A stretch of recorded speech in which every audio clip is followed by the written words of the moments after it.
Galerinha do Liceu Catarinense, segundo ano, professor Douglas com mais uma aulinha de história para vocês.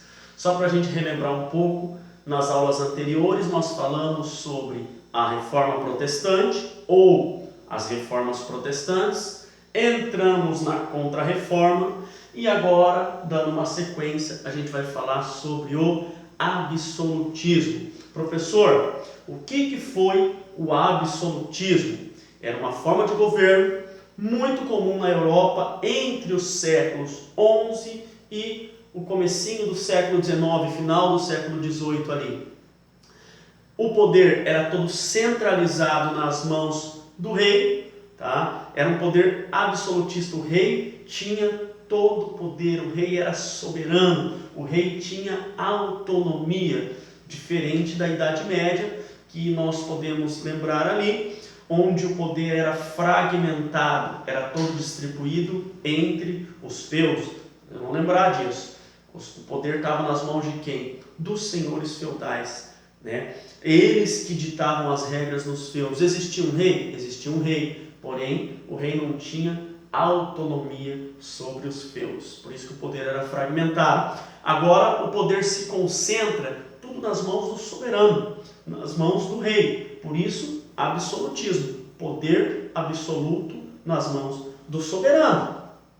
Gente, no absolutismo não tem nada acima do rei. Numa monarquia absolutista, nada está acima do rei. Mas tem outros tipos de monarquia, professor? Existe monarquia que tem algo acima do rei? Claro que existe. Tá? Depois vem a monarquia constitucionalista. Qual que é essa, professor? A Constituição está acima do rei. O rei não poderia fazer nada que não estivesse dentro da Constituição. No absolutismo, não. No absolutismo, simplesmente o rei manda e os súditos obedecem. E não tem nada para regular o poder do rei. Não tem nada. Depois vem a monarquia parlamentarista, onde o parlamento, o rei não pode fazer nada sem passar pelo parlamento. Nós temos esse exemplo hoje na Inglaterra, tá? A rainha Elizabeth é a rainha, né? Ela é líder tanto religioso como político, porque vale lembrar do anglicanismo. O rei agora também, ele é autoridade religiosa, ele é autoridade política. Porém, a rainha Elizabeth não pode fazer nada sem passar pela aprovação do parlamento. Então é basicamente assim. Agora no absolutismo não. No absolutismo justamente isso que eu falei, já entra aqui na definição. Tá? As origens vêm depois ali do feudalismo, onde surge uma classe social que eram os burgueses, que agora eles precisam de um poder centralizado, e o enfraquecimento do feudalismo também contribuiu para isso, né, gente? Agora, os senhores feudais, aqueles que tinham autonomia e poder sobre os feudos, eles acabam perdendo esse poder porque o feudalismo começa a entrar em crise. Então eles também precisavam de um poder mais centralizado, mais concentrado nas mãos de um líder. Tá? Então eles encontram isso dentro do absolutismo.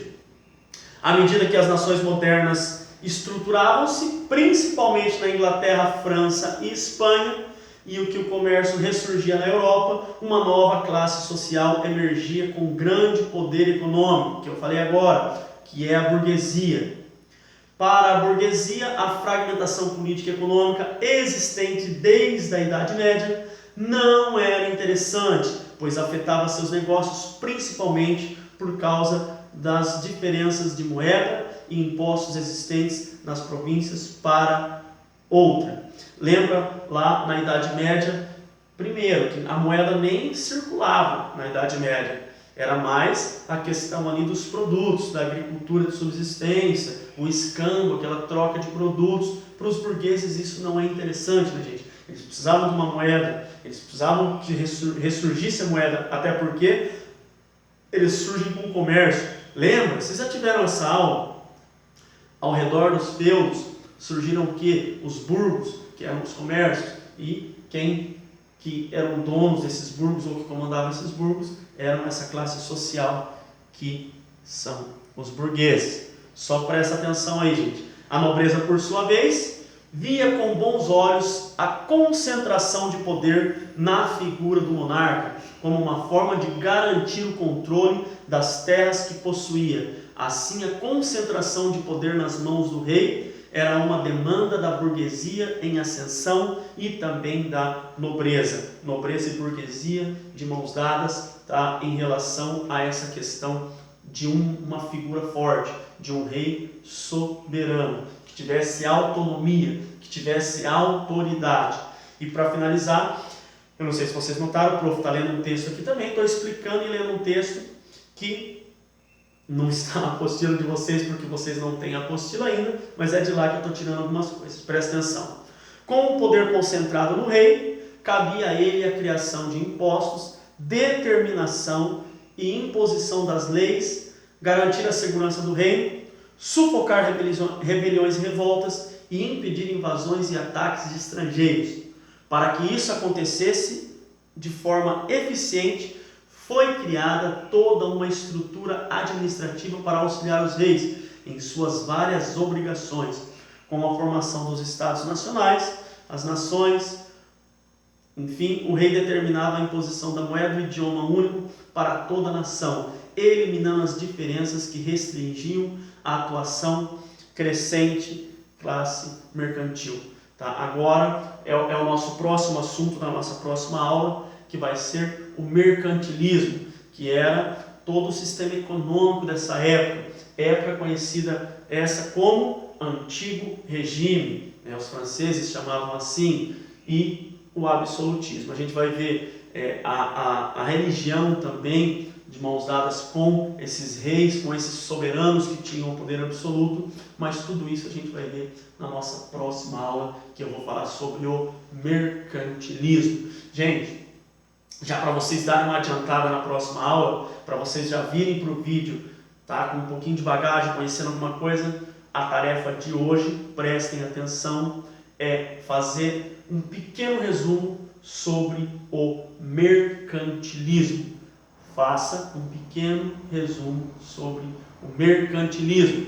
Vale lembrar também que eu não vou aceitar tarefa nas mensagens. Ainda tem gente mandando tarefa nas mensagens. É para postar no campo da atividade, que lá fica mais fácil para o professor corrigir. Tá bom, pessoal? Vou liberar para vocês o campo da atividade, então não postem a tarefa nas mensagens. Tá bom? Estou morrendo de saudade de todos vocês. Não vejo a hora de estar com vocês presencialmente. Não me canso de falar isso no final das minhas aulas. Um forte abraço do professor Douglas. Um beijo no coração e fui!